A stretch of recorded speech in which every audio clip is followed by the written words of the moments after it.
Address of the International Working Men's Association to Abraham Lincoln, President of the United States of America. Presented to the U.S. Ambassador Charles Francis Adams, January 28, 1865. Written by Karl Marx, November 22nd and 29th, 1864.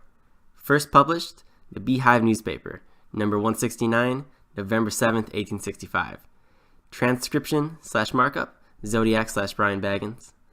Online version, Marx and Engels Internet Archive, Marxist.org, 2000.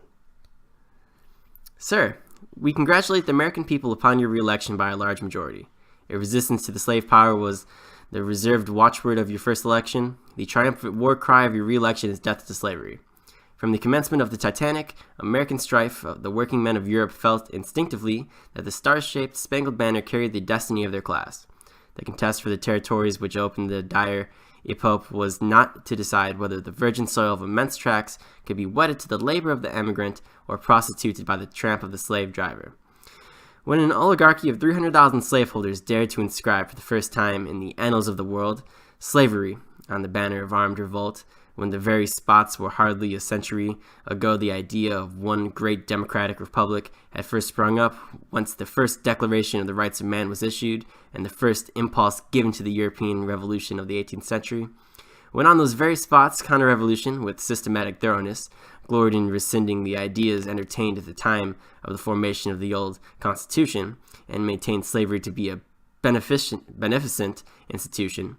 Indeed, the old solution of the great problem of the relation of capital to labor, and cynically proclaimed property in man, the cornerstone of the new edifice, when the working classes of Europe understood at once, even before the fanatic partisanship of the upper classes for the Confederate gentry had given its dismal warning that the slaveholders' rebellion was to sound the tocsin of the general holy crusade of property against labor, and that for the men of labor and their hopes for the future, even their past conquest were at stake in the tremendous conflict on the other side of the Atlantic.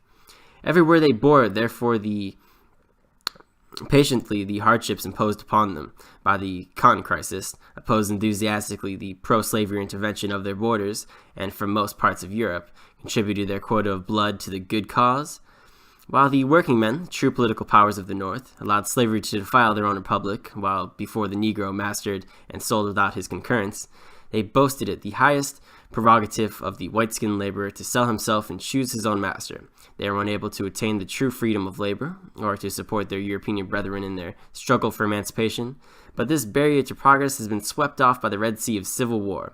The working men of Europe feel sure that, as the American War of Independence initiated a new era of ascendancy for the middle class, so the American anti-slavery war will do for the working classes. They considered in earnest of the epoch to come that it fell to the lot of Abraham Lincoln, the single-minded son of the working class, to lead his country through the matchless struggle for the rescue of an enchained race and the reconstruction of the social world. Signed on behalf of the International Working Men's Association, the Central Council. Longmaid, Worley, Whitlock, Fox, Blackmore, Hartwell, Pigeon, Lucraft, Weston, Dell, Nias, Shaw, Lake, Buckley, Osborne, Howell, Carter, Wheeler, Stainsby, Morgan, Grossmith, Dick, Denal, Jourdain, Miserot, Leroux, Bourgage, Baquet, Talendier, DuPont, L. Wolfe, Aldo Radzvabi, Lama, Salustri, Newspethery, Escarat, Wolfe, Lesner, Pfander, Lochner, Cobb, Voleter, Rybensky, Hansen, Shantenspach, Smalls, Cornelius, Peterson, Otto, Baganati, Saxani, George Adler, President of the Council, P.V. Lewis, Corresponding Secretary for France, Karl Marx, Corresponding Secretary for Germany, G.P. Fontana, Corresponding Secretary for Italy, J.E. Holtorp, Corresponding Secretary for Poland, H.F. Young, Corresponding Secretary for Switzerland, William R. Kremer, Honorary General Secretary. Ambassador Adam replies. Legation of the United States, London, 28th January 1865. Sir, I am directed to inform you that the address of the Central Council of your association, which was duly transmitted through this legation to the President of the United States, and has been received by him. So far as the sentiments expressed by it are personal, they are accepted by him with a sincere and anxious desire that he may be able to prove himself not unworthy of the confidence which has been recently extended to him by his fellow citizens and by so many of the friends of humanity and progress throughout the world.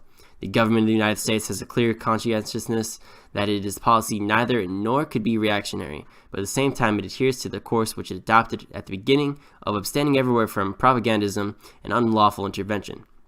It strives to do equal and exact justice to all states and to all men, and it relies upon the beneficial results of that effort to the support at home and for the respect and goodwill throughout the world. Nations do not exist for themselves alone, but to promote the welfare and happiness of mankind by benevolent intercourse and example.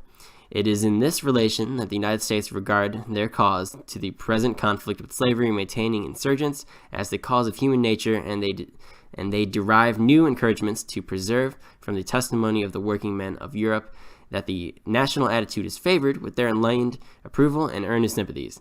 I have the honor to be, sir, your obedient servant, Charles Francis Adams. The end.